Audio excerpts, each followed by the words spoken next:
Here we go. Fuel rail pressure sensor part 3. So I did have to undo one of the coolant lines on the throttle body to get this off. I couldn't pull it off. That line there, that top line was tight. I did disconnect the electrical connections.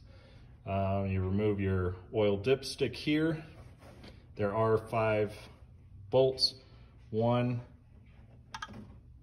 2 in the center, 3 over here, short ones up underneath. You have to find these by feel. They're holding on to the plate. So if you fill up in there, there's 2 short ones. They are, it's 10 and 12 millimeter on all this.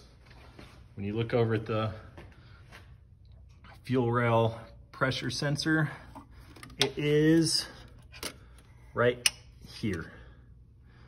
So as I zoom in, this right here is up underneath the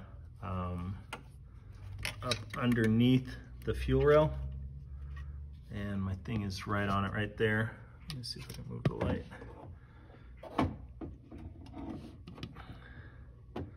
That's it. It's tapped into the bottom of the fuel rail. Fuel rail is this thing right above with that yellow band right now. Right in there is fuel rail. So that sensor's there. It's got an electrical plug. And so I've already replaced this once.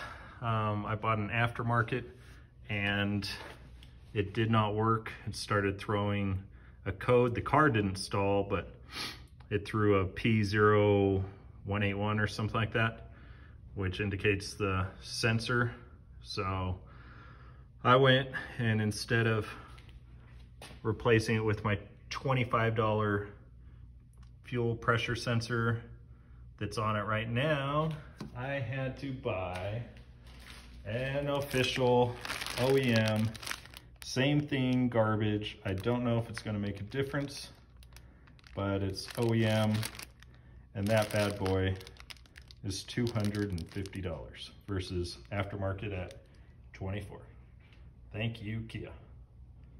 So that's it. There's gonna be fuel in there. When you do it, I could have bled off the fuel line by,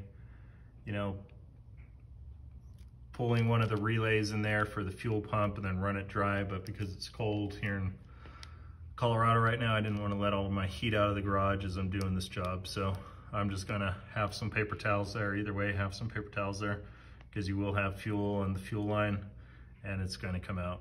So that's it. A little crescent wrench on that thing and bam, put it back together.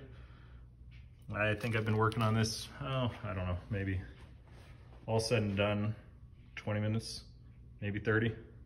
So, and I just moved the intake manifold up and out of the way to the right. So you can do it without pulling the entire thing off. Not that it really matters, but some of these lines are a pain to get the clamps off. Back in this side here, those over there are a pain to get the clamps off and I couldn't get them off. Both times I tried it, so I just said to hell with it and moved on. So lift it up, over, and reach in there and get it. Good luck, everybody.